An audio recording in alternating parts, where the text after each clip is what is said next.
Welcome to the Confidence in You podcast, designed to help you build confidence and create positive, lasting change in your life. And here's your host, Helen Luxford. Hi there, and welcome back to the podcast. Thanks for joining me again today. I really do appreciate you taking the time out. We're going to talk about imposter syndrome. Many people suffer from imposter syndrome at some point in their lives. There are more women affected by it than men, but irrespective of gender, some people carry it throughout their lives. This feeling of being an imposter stays with them and they manage to mask it really well.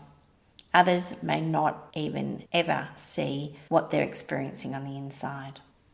For some though, it may be something that only arises once in their life, or it may arise every now and then, depending on the situation that they find themselves in. When we talk about imposter syndrome, we talk about those thoughts and feelings that arise within you, within your mind, within your body, the things that you're thinking and feeling. And it may be things like that you're not good enough, or that you'll never be good enough, or for fear of being found out of something, even though you're doing a cracking job. Or you might feel that you've been lucky or that you've faked it and that one day someone's going to see through that veneer and you'll be found out. But there's no evidence to support those thoughts and those thinkings and those feelings. But that doesn't mean they're not real. They are very real for you. It's the negative thoughts and feelings about your skills, abilities, talents, capability, competencies in any area of your life that can be imposter syndrome. It could be family, work, sports, arts, creative, social skills, relationships, love, the list goes on and on and on. The commonality is that you feel not good enough or unworthy, regardless of what others say or the evidence that may be around you that shows how great you are. Imposter syndrome is from within. It's your inner critic, the inner thoughts and dialogue that are making you self-doubt, self-criticize. And at times you may even voice these out loud, these thoughts, and you may put yourself down verbally. In 2020, KPMG did a report from their Women's Leadership Summit, and the findings are astonishing. 75% of executive women report having personally experienced imposter syndrome at certain points in their career. 85% believe imposter syndrome is commonly experienced by women in corporate. 74% of executive women believe that their male counterparts don't experience feelings of self-doubt as much as female leaders do. Doesn't mean males don't experience it, just not as much as females. And 81% believe that they put more pressure on themselves not to fail than men do. And in my experience, that is true. Women do put more pressure on themselves. We expect ourselves to be all things to everyone, to be that superhuman, that person that can run the house and do the job and do the chores and care for people. But we may self-doubt in amongst all that. But we put that pressure on ourselves to perform at that level. So why is it that women experience this more than men? Having coached professionals for over 10 years, I'm stunned at how many highly talented women struggle with imposter syndrome, feeling inadequate, lacking confidence, and having low self-esteem and experiencing self-doubt. As a coach, one area that comes through often is lack of confidence, and that's why I'm so passionate about helping you find your confidence. Because this can be a major reason that prevents women from reaching their full potential in any area of their life, whether that be at home, socially, or career. Life is about living and learning to love your whole self. And those thoughts and feelings arising inside you, that imposter syndrome, can hinder this. Now, if you think you're experiencing imposter syndrome, you're not alone. Most people have experienced it at some point, or as I said earlier, carry it with them all their lives. Imposter syndrome can be linked with traits like perfectionism, where you expect too much of yourself. And this can lead to feelings like shame, anger, sadness, frustration, which also leads to low self-esteem and lack of confidence. This state of striving for perfection can create an unhealthy cycle in which you can never feel satisfied with your results because you're always thinking, I could have done better. And you believe on some level that you're unworthy or that you don't deserve recognition or success. We all deserve recognition and success. When I see clients, some can tell me things like, They don't think that they're as good as others say they are because they can't see themselves the way others see them. I hear comments such as, "Oh, I don't know why my boss tells everyone I'm the go-to person." Or they may say things like, "I don't deserve whatever it is because whatever the reason, others need it more. I didn't work hard enough for it. I don't have as much experience as Ashley or someone, and they should have got the promotion." It seems that others can see your brilliance, but you can't. And that's the point of imposter syndrome. Even though others can see your brilliance, and it could be evidenced by you hearing them say great things about you, you could be receiving an award. There may even be pictures of you or posters with your accomplishments in the room, but none of this is resonating deep inside of you, and you still have self-doubt. That's imposter syndrome. In my experience, this normally stems from an earlier event in life where you were told you weren't good enough or something similar, and subconsciously you're still relating to that out-of-date or inaccurate comment or assumption about you. Here's an example of what I mean by that. You may have been a happy child, you played with your toys and you played with others generously, and you were the life of the party amongst the kids. And you were excited and excitable, and it was great energy that you held. And then one day you're playing and you're having a great time and you're laughing and you're giggling, and then you get told off, yelled at, or maybe even smacked for being too loud or too energetic or too much. So you learnt quickly. Your unconscious mind learnt very, very quickly to modify. You retreated, you quietened down, and you realised very quickly to be accepted by the adults that you loved and valued, and not to be scolded again or smacked again, that you needed to be quiet. You needed to calm down who you were. You needed to diminish your personality to stay safe. And because of this, you became the quiet one, the shy one, or the reserved one.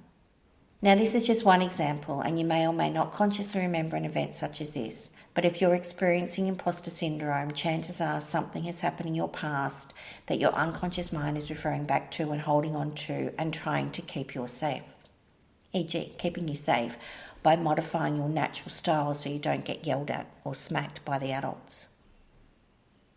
But times have changed and you've grown up and you are now an adult.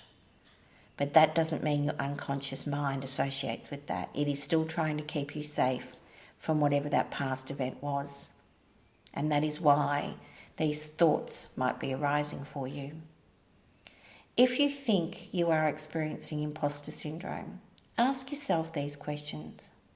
Do you worry one day that you will be found out? Do you feel success comes to you because you're lucky or that it was influenced by outside factors? Do you downplay your achievements? When someone gives you a compliment, you downplay it. Do you avoid seeking or accepting feedback? Do you feel ashamed of achieving or succeeding? Are you reluctant to ask for help when you reach an impasse or a challenge? Do you decline offers or say no to new opportunities because you don't feel worthy, good enough, or that you deserve it? Do you worry about even the smallest errors or mistakes? Do you sometimes tone down your level of knowledge, skills, experience and expertise in situations where you are the subject matter expert and actually have more skills, knowledge and experience than others? Are you oversensitive to feedback and feel like you're being criticised or put down? So here are some common elements of imposter syndrome.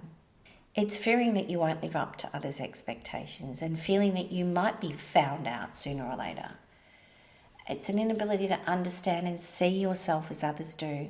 You can't see, recognise or assess how great you are, how good your competence and skills are, no matter how much you succeed, how much you do a great job, how much you receive acknowledgements, awards, or how often you constantly hear others telling you that you're great, that you're worthy, or that you've done a wonderful job. you self-doubt, you may self-loathe and or self-sabotage your own success, consciously or unconsciously. You probably set unreasonably high expectations for yourself and feel disappointment when you don't reach them. And then again, you criticize yourself or your performance. And you may be running yourself into the ground to overachieve, to try to prove yourself to others. If you're experiencing any of those things, here's some tips on how to kick imposter syndrome aside. So when you feel those old feelings rise up inside you, or you notice that self-talk, or those thoughts coming into your mind, or you may see yourself doing some of the old habits, I want you to think of these things. And you may even want to write things down now so that when those old feelings and habits arise, you can pull out that note and have a look at it. What is the one thing you're most proud of? This could be a school achievement, it could be an academic achievement, it could be career, it could be family, it could be sports, it could be creative, it could be a hobby. What is the one thing you're most proud of? What else have you done that in hindsight you do recognise is great? At the time you might not have, but when you look back on it now, you know you did a good job. So what is something that in hindsight you do recognise and understand you did a great job? Step outside the event that you're in, the situation that you're in, and view it differently. So stop and slow down and have a look. What is actually going on here? Your thoughts are running off with you, but take a step back and look at this as if you were viewing a friend doing what you're doing or being in the situation that you're in. What would you see then if you took a step back and you looked at this situation from across the room or through a window? What's actually going on when you take that different viewpoint, when you take a step away from that thing, that thought that's rising up inside you, and look through the window or look through it from the other side of the room? And what do you see differently? And if it was a friend experiencing that, how would you talk to them about what's happening?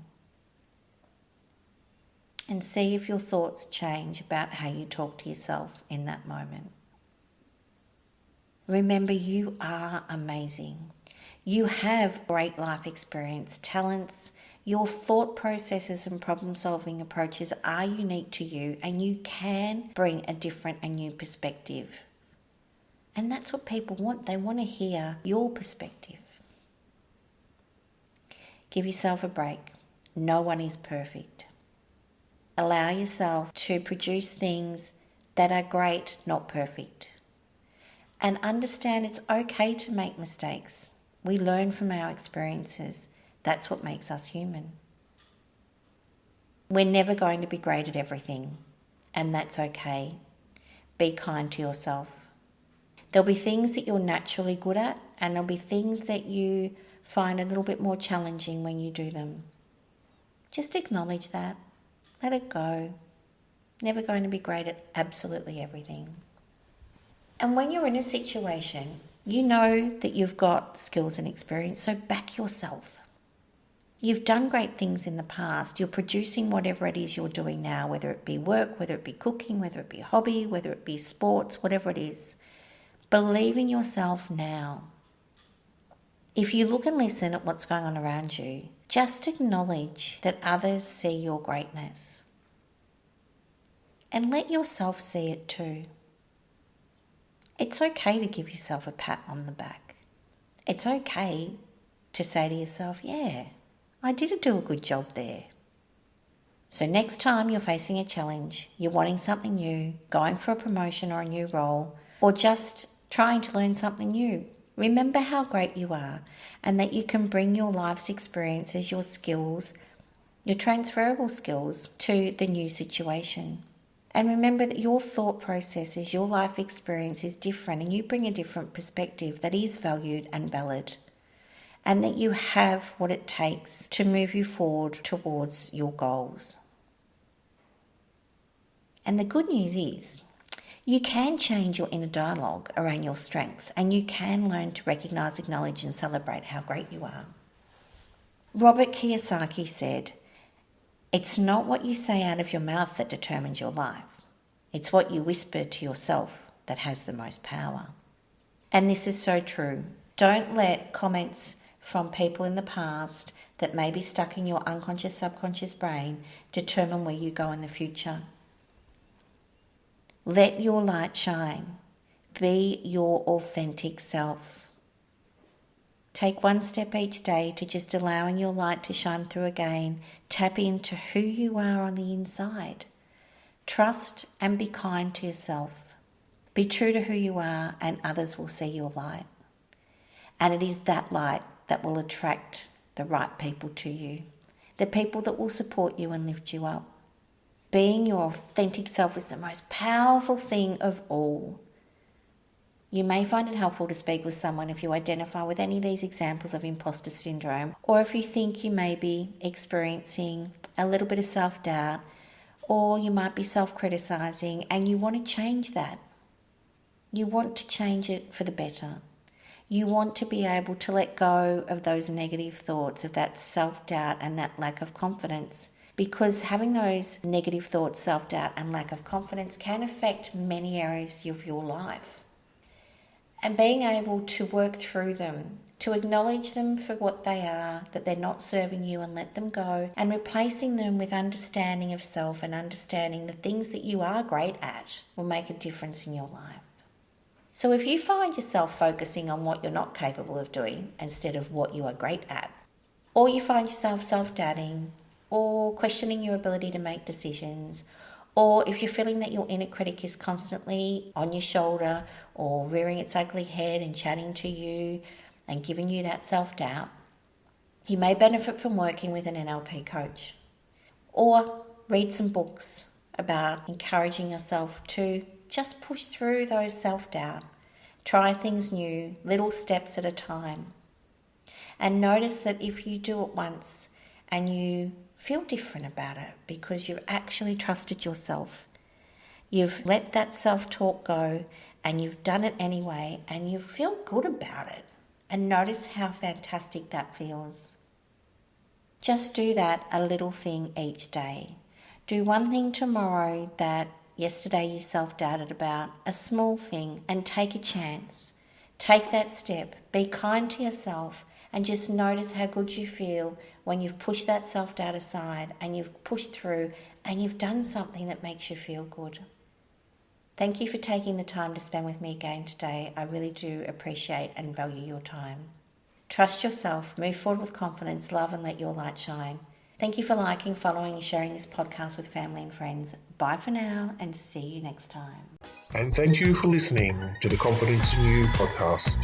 Follow Helen on Instagram, HelenLuxford100, on Facebook, Helen Luxford Coaching and Hypnosis, and on YouTube, Helen Luxford. And access more free resources on Helen's website, www.helenluxford.com. Music, Sunbeam by purpleplanet.com.